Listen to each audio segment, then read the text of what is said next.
Frankly, my dear, I don't give a damn. Gentlemen, you can't fight in here. This is the war room. Yippee-ki-yay, motherfucker. There's no crying in baseball! To infinity and beyond.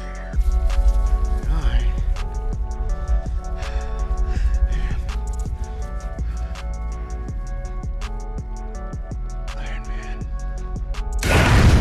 And we're back. Welcome to Film Code. My name is Phoenix Clouden, and it is another beautiful day here on our show because we got everybody here. We got Zach Sneef. Zach, how are you, sir? Man, Phoenix, I'm doing great. It's definitely different recording on a Tuesday morning, but I'm here for it. So Yeah, bright and early. Schedules permitting. We had to do it Tuesday, but that's cool. But we also joined by, of course, we had to give him his flowers. Our season 3 code-breaking champion. We'll see how long he keeps it. Brandon, how are you, sir? Man, I am good, Phoenix. You know, I keep saying this every recording. I think I'm going to keep it. Who knows? We'll see. But I think I'm willing to bet you I'm going to keep it. But that being said, I am good. It is good to be back. I'm happy to be talking older movies again. Yeah. I'm starting I kind of just in the pool of people who listen to us. Like every person who listens to us has messaged me and said like, "Hey, yeah, your Django episode was incredible. Like it might be my favorite episode." So I mean, I think talking older movies is good. Yeah. How are you doing, Phoenix? Well, I'm awesome now, especially hearing that. So that felt good. I'm digging the throwback episodes that we've been doing, and you know, no reason to stop soon. We are talking about another older film. This one, I believe, is from 2009. 2009? Yes. Yes. Let me triple check because I am right. I'm checking right. Yes, 2009.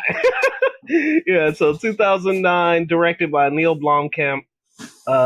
We are talking District 9. This movie, starring a bunch of nobodies, but Charlton Copley, Jason Cope, Natalie Bolt, Sylvain Strike. Yeah, there's a bunch of random people in this movie that I don't think I've heard of ever again. But Neill Blomkamp, who's the director of such movies like Chappie and Elysium, he also did the most recent Gran Turismo movie that's out in theaters right now. This movie was actually nominated for Best Picture in 2010 at the Oscars. So that definitely piqued my interest of why I wanted to cover it. But actually, I think this was Zach's suggestion. So Zach, have you seen this movie before? What did you think of it? No, I hadn't seen this movie before at all, actually. Ooh. So we'll talk about what I think of it here in a minute. So what made you pick this movie for us to watch? Oh, just because this was one of the ones that I said, well, maybe we should stick with some of the directors who are coming out with new movies. And he did Gran Turismo, right? Yeah.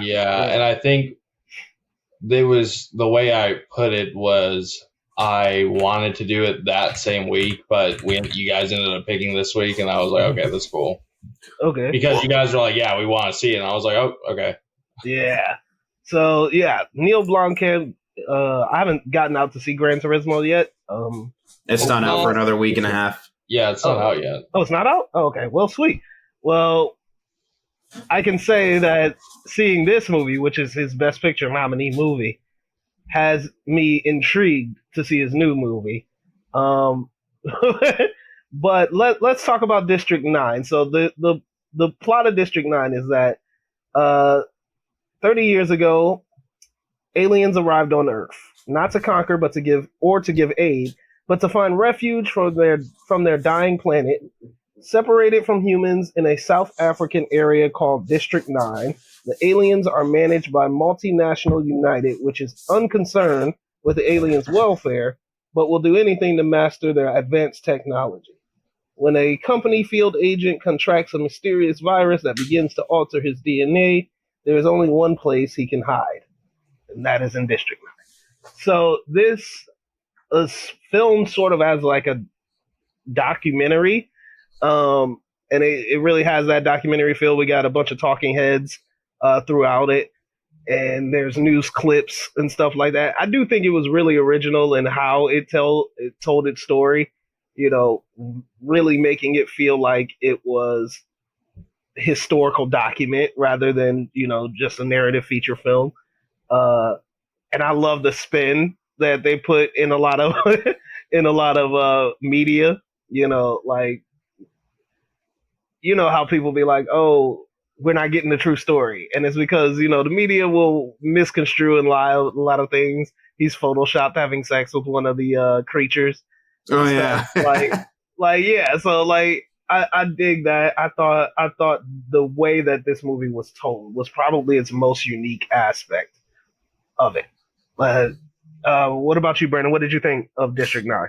Yeah, I mean, from start to finish, when I kept hearing the term District 9 and seeing the poster, I knew it was going to be an alien-related film. I didn't expect it.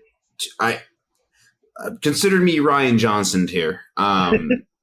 My expectations were completely subverted. Like as soon as, even like 5 minutes into this film, I was thoroughly impressed with the story they told and how the story moved. There were a couple sequences where I'm like, okay, this is kind of dragging on a bit, but I mean, overall, just on a creativity level, this is something I definitely hadn't seen before, so I really appreciated it. I agree with that. Zach, what about you? I'm gonna kind of a little bit disagree here. I mean, it wasn't that I think it was bad. I just think that my expectations for it could have, the way it was talked about, like it was a little higher. And I definitely don't think that it met what I was expecting. And at the end of the day, yes, they did it a different style. Yes, it is unique in a sense. However, it just kind of reminds me of a throwaway sci-fi movie on a channel. Like in 20 years, no one's going to remember District 9 or care. Okay. That's just how I feel about it. Unless, of course, aliens happen to descend upon South Africa, and then it'll be a case study. Yeah, see, so like the CGI wasn't the best in this film, but I'm not faulting it because it came out in 2009. It's just like, it's one of those things where I'm like, it's kind of on the same level as the CGI in The Flash. But The Flash has no excuse. It's definitely better than The Flash, but I think it's on par with what I'm talking about. It's just like, I can give District 9 a pass because of the lower budget and the year it came out, but Flash has no excuse. I know I'm going on a tangent here, but so your nominees for Best Picture from 2009 were The Blind Side, An Education, Inglourious Bastards, Precious, A Serious Man, Up in the Air, and of course District 9. This was a Best Picture contender? Yes. And alongside, that's news to me. Wow. Exactly. Alongside that lineup, and I feel like I'm missing one because I don't think either of those were the winners. But yeah, that, like, because that lineup is so, I don't know, bizarre. Kind of, yeah. It's a little all over the place, actually. What one? That's what I'm looking for right now. Is okay. Yeah. So sorry, it was the Hurt Locker. I knew that was missing one.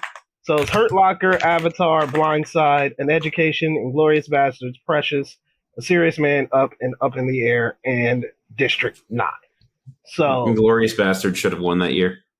I will definitely disagree with that, but Hurt Locker I'm not upset with. But that was a very weird lineup. and I remember hearing like District 9 was a nominee, and much like Zach, I was like, okay, so if it's a Best Picture nominee, this is gonna be very interesting. And almost like 10, 15 minutes in, I was asking myself, I was like, this is a Best Picture nominee? like what happened that year? like, but this was actually the first year that they opened up Best Picture from 5 films to 10. So okay. this is why I guess this one snuck in there. But yeah, because I'm thinking about it. I'm like, I get The Blind Side. I totally get Avatar. I completely get Inglourious Bastards, even though I don't particularly care for that film. I completely get Precious. I totally get Up. No question about it. But this one, like, I was just like, at some point, I was looking for the quote unquote Best Picture esque part to come into play, and I think it really does just come down to how it was shot. Like, I think that's what really kind of boosted its chances, was that it was such an original concept for how to talk about an alien invasion story. Mm-hmm. So I think that's what really put it over the edge. But that was kind of shocking to me. Yeah, I'd have to agree with you there. I think definitely it got more brownie points because of the documentary style filming aspect of it. I love how a lot of the interviews that they have take place after everything happens, and they sprinkle it throughout the film. I think that's really well done, and you come to find out, I'm like, hey, they're in the same clothes, they're in the same place, they're telling the same interview that we've been watching this entire movie. Mm-hmm. But yeah, I will say, like, I kind of want to get the negatives out of the way because there's so many positives for me personally in this film. Okay. I'm glad you have some. Yeah, I'm actually very curious what they are. Yeah, yeah, me too. Yeah, I think some of the action sequences kind of dragged on a bit towards the end. Oh yeah, when, like, because he's dealing with the Nigerian pirates, he's dealing with the government after him, so he gets this super suit, and after he takes out the pirates, that for me is where I'm like, okay, we can kind of be done with this. And then he has this whole big super fight with one of the I guess you can call them Marine guys, or one of the soldiers. That fight kind of dragged on for too long for me personally. So okay.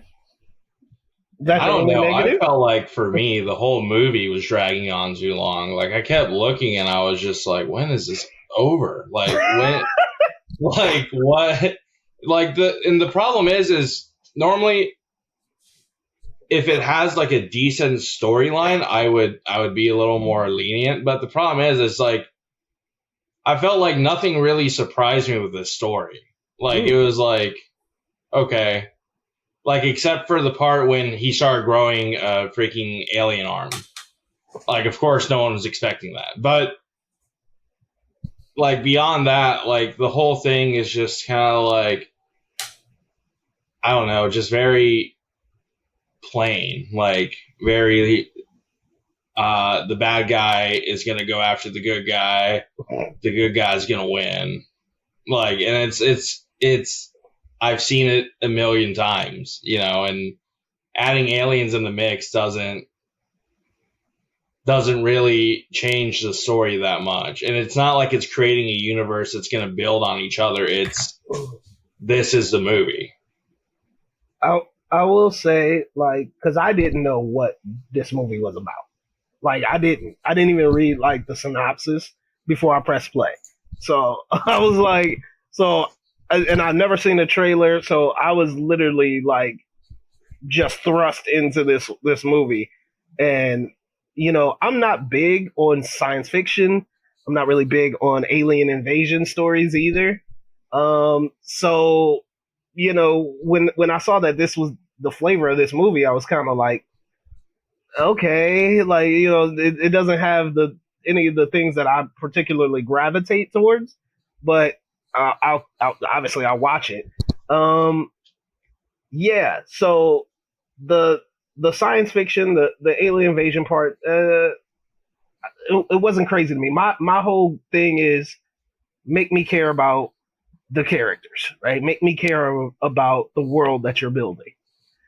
And I think they do a decent enough job of that. Like, to me, the whole idea of, these prawns, they're aliens, they're creatures from another planet, but, these people can understand their language. They, they house them in a slum, and then they're being abusive towards them and, trying to kick them out. I'm like, I get it. Like, I get the sort of metaphor there. How governments treat like foreigners. Aliens? Yeah, you know what I'm saying?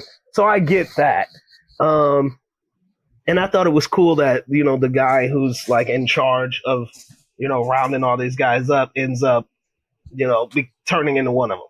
Mm-hmm. So like that aspect of the story I thought was all cool. And again, I think I agree with Zach where it feels very plain. Like the story itself is very plain. So I think the strength of it is just the mockumentary style in which they made it that really highlights and gives it more layers than say a normal science fiction alien invasion film would. Honestly, it reminds me of an off-brand Men in Black. Yes and no. Yeah, Definitely yes and no. There's some similarities, sure. What is that? Oh, can you guys hear that? They're really loud. What is that? Okay. Somebody just ripping ass over there? Is that you, Zach? That's the people outside in my lawn. Sounded like someone was ripping ass. I'm like, holy shit. No, they're doing lawn care. Oh my god, that was perfect. I can't believe you guys can hear that from outside. I mean, I can hear it, but I can't believe the mic's picking that up. Yeah. Oh man, that was funny. I'm sorry. What were you saying? Where did we leave off? Oh my god.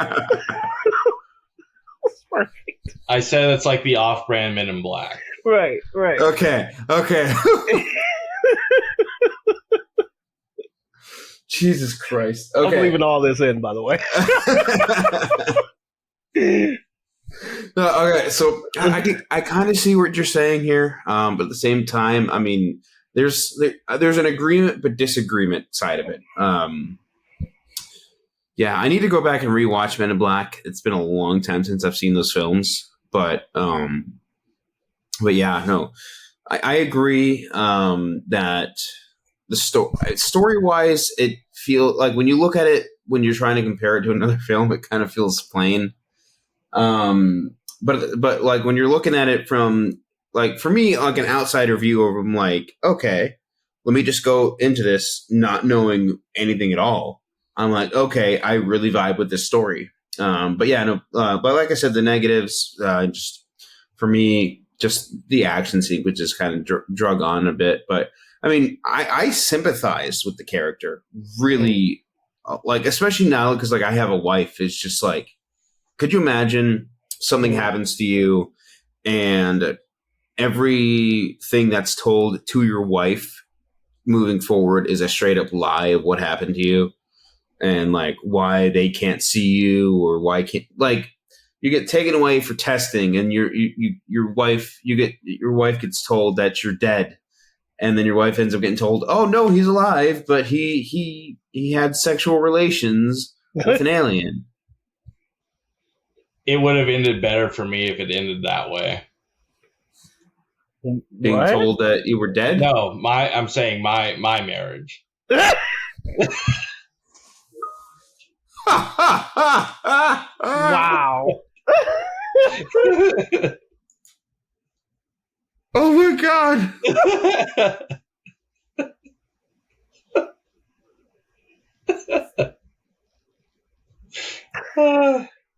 We're not making it through this one. Oh my god.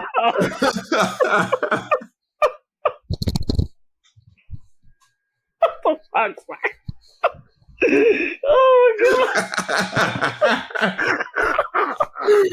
Oh my god. that was brutal.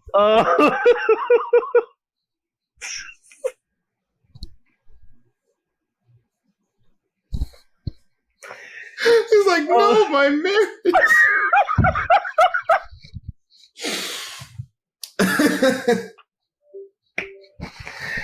Oh crap. Okay. Right. So, so getting back to the district. Let's move on to what's good. Wait, we never actually broke the seal. I'm sorry. Spoiler alert! Spoiler alert! Spoiler alert! Spoiler alert! So if you haven't seen District 9, this is officially your spoiler warning. So if you haven't seen District 9, pause this review, go watch it, come back here, and let us know your thoughts. So, yeah. Okay. Okay. So what I find interesting about this movie is it kind of does predict the future in a little bit because, recently the U.S. Congress revealed that, yes, like there is alien life forms, right? Mm-hmm. Yeah. There's like a whole interview on it. And ever since then, I've seen, we really aren't going to make it through this, but I have seen these memes online. It talks about clapping alien cheeks. Oh my god. And this movie came out, 14 years ago, so I think they did a good job. What the hell, dude?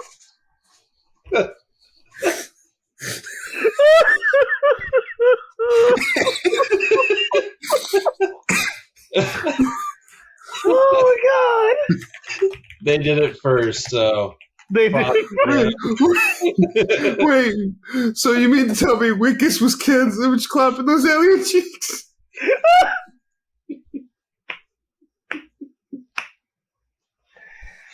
Oh my god!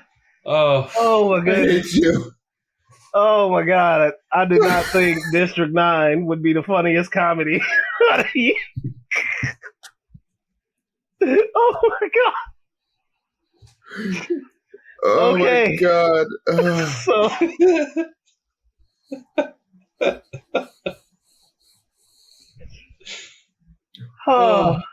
oh god. so now that we got that out of the way, hopefully, I hope that the main thing that you guys take away from this episode is to They clap were alien visionaries. cheeks. That's Yeah. what you should take away. They were Yeah. visionaries. They were They did what the Simpsons did. Oh my god. Yes, but to that point, yeah. So kind of casually, like the Congress just admitted, like, oh yeah, you know what I'm saying, aliens are real. Which I'm like, duh. But also like it's kind of weird that, we would confirm the existence of aliens and then maybe even to suggest that we have some currently here, I think is unsettling. And especially, this movie in particular, talking about predicting the future, like if we are to treat alien life form, especially because these are prawns, this is what I don't know if they're actually called prawns or if that's the slang term for them.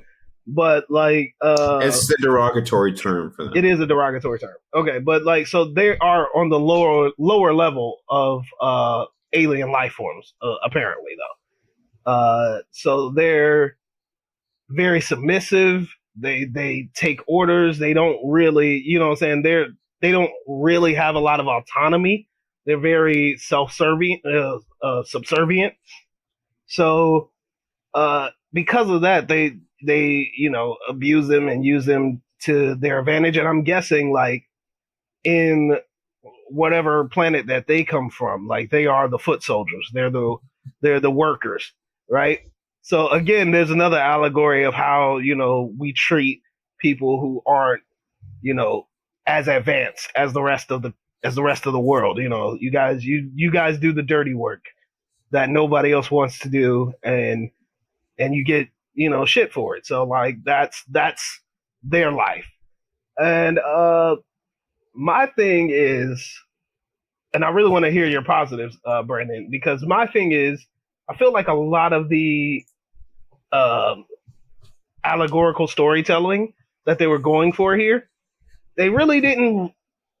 I mean, it's kind of mentioned, but it's never like explored further, because I feel like they are focusing a lot on the action, and the sci-fi nature of it all. I feel like they're very much more focused on their visual effects, to those things. So I feel like there's a lot of meat left on the table here in terms of storytelling. Yes, definitely. Like I could totally see them working on a sequel at some point. Like you don't even need to call it District 9-2 or anything. You can just change it to a different district. Man, they really got to cut that out. But yeah, I can totally see them as doing like a District 9-2 or something. Like you don't even need to call it that. It's just like something I thought would have been cool if they did this with I mean they do it with the Purge. Like they tell you the different zones of where it is. It kind of like derailed itself with the titles, but the first and the second one, I'm pretty sure they changed the titles on it. Yeah, something like it still remained the Purge, but they changed like the location. I could be wrong, but I'm not sure. Yeah. Yeah. I finished the entire Purge series, and I don't remember. So the crazy part is this is why I don't think it's a great movie. Is we really haven't said much about it, and we pretty much summed up like the entire movie. Like, there's really not much to say, and the parts that were the most interesting are the jokes we made about it.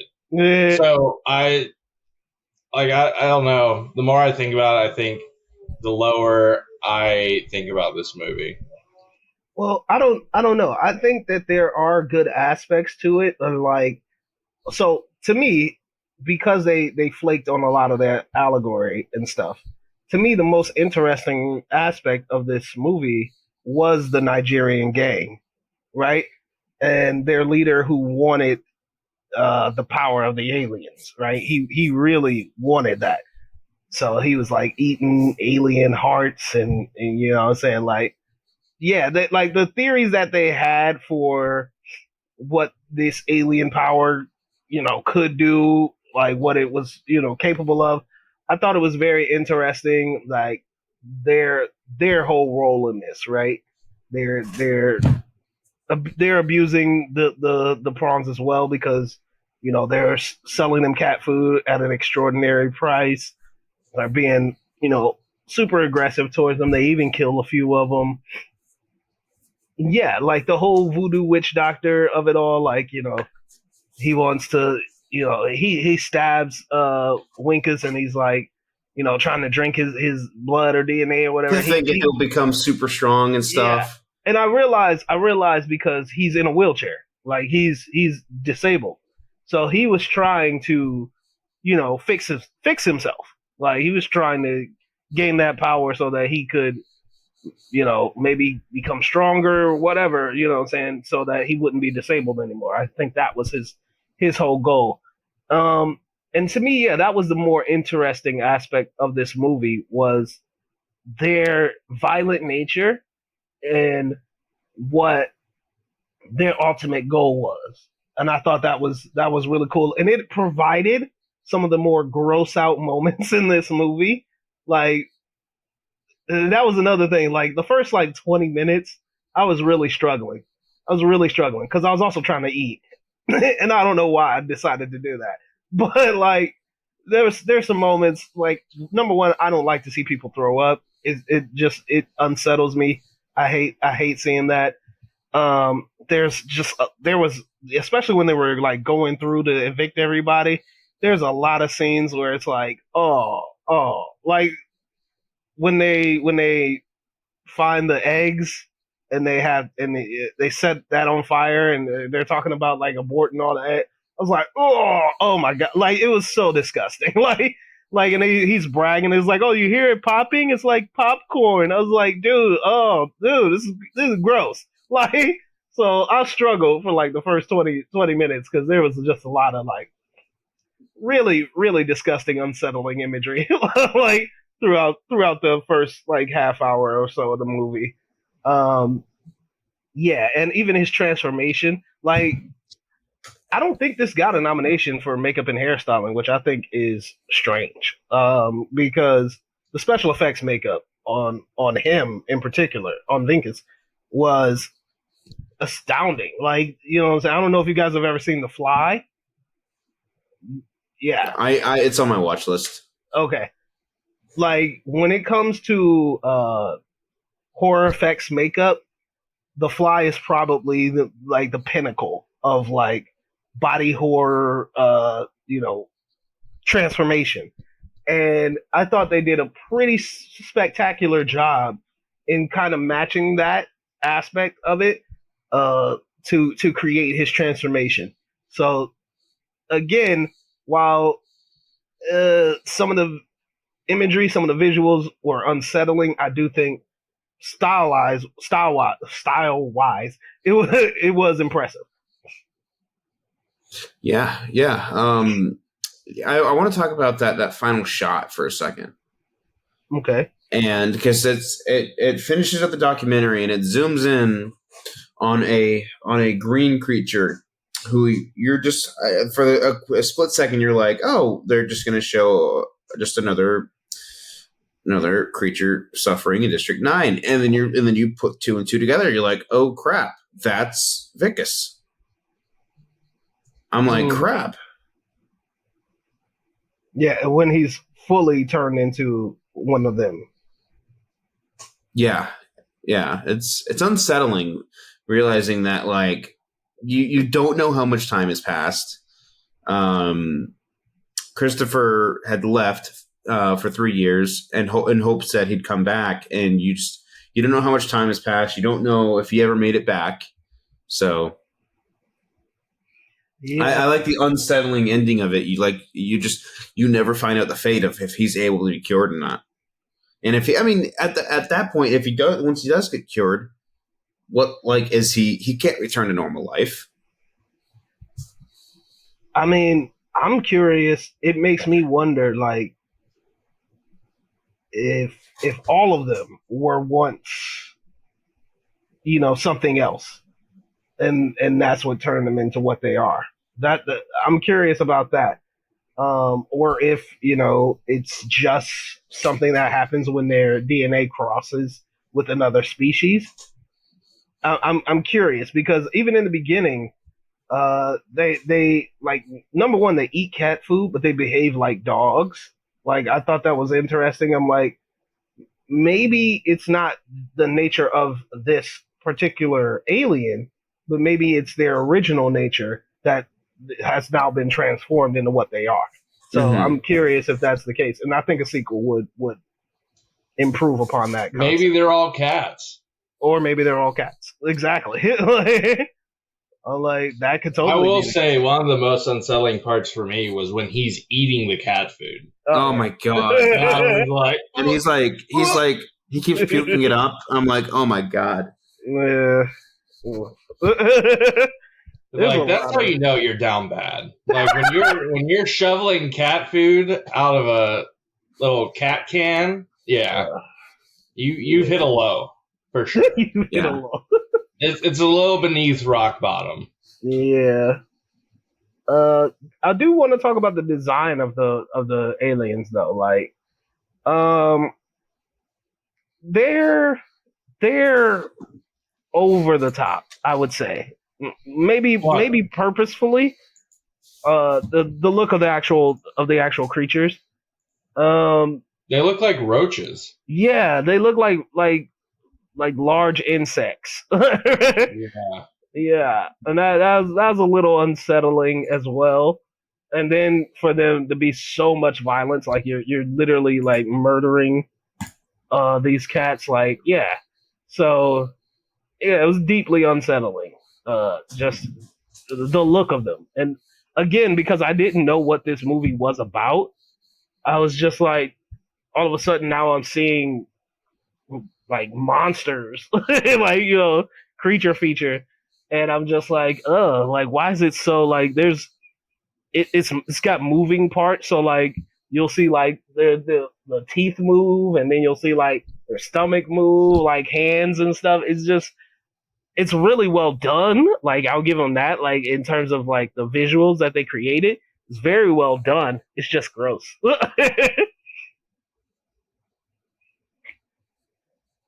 Yeah. Yeah. I don't think I have. It's weird. Like watching this movie, I'm like, okay, I can see where we have a lot of points to talk about, and I feel like we just kind of knocked them out really quickly. Yeah, but that's okay. So, let's go ahead and wrap it up then. Zach, what is your final rating for District 9? I had it at 3.5. I'm thinking I'm gonna be moving it down to a 3. Yeah, solid. All right, Brandon, what about you? I think it was a solid film. I like the creativity of it, but I think just some of the sequences, like I said earlier, just kind of dragged down a bit. So I think I gave it a 3.5, and I think I'm gonna stick with a 3.5. Okay, I think I'm gonna ride that 3.5 with you too, Brandon. It's a solid film. Concept wise, execution wise, I really dug it. I don't see myself watching it again, however, unless of course there's a sequel. Yeah. But it's a very deeply unsettling movie. But if you're into science fiction, if you're into alien invasion stories, I think this is definitely going to be a staple for you. For me, it didn't sit well, so I wasn't moved by it. But other than that, I thought it was solid in terms of how it was done. All right, so let's move on now to what's good.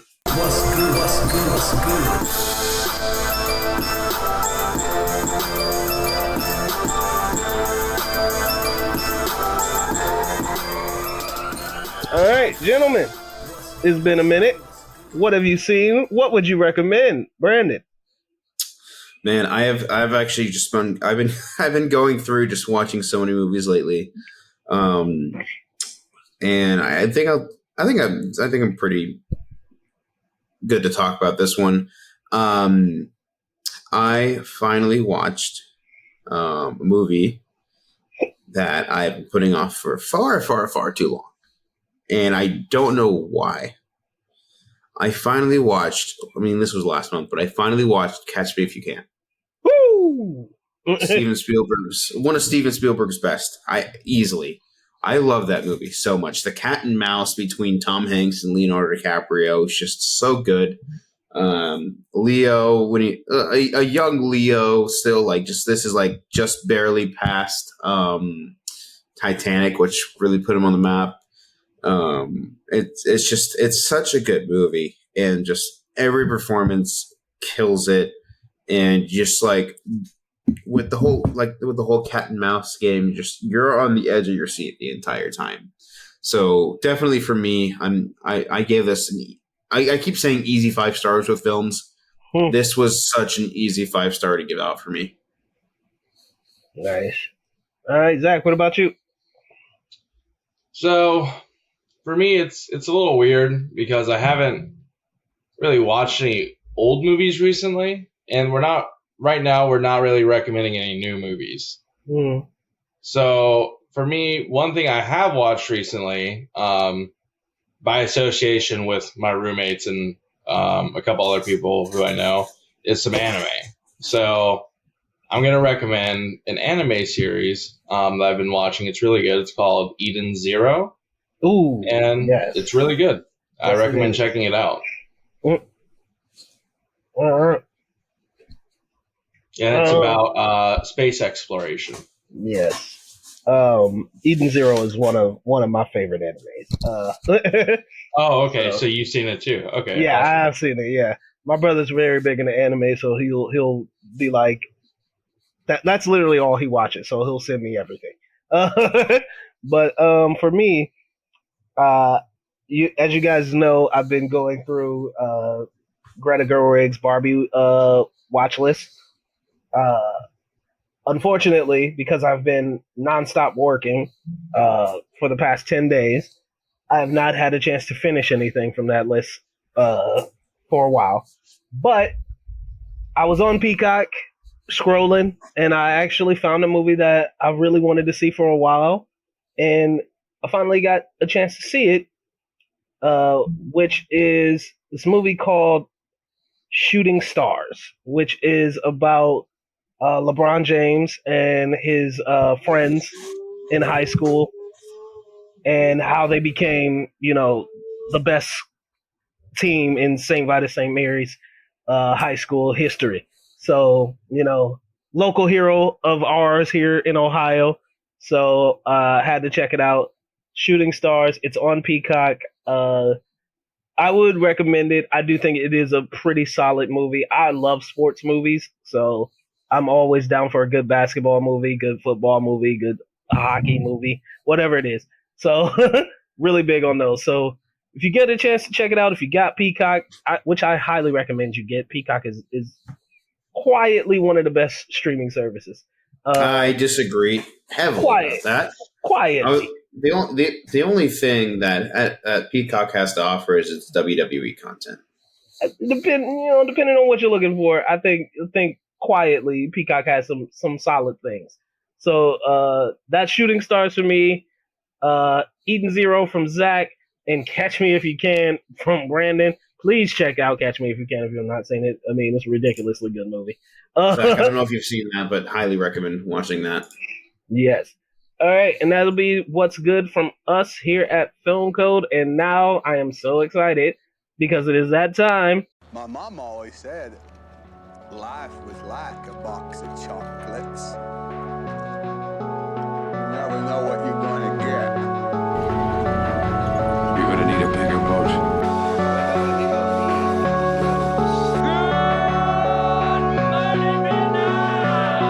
You could change your movie,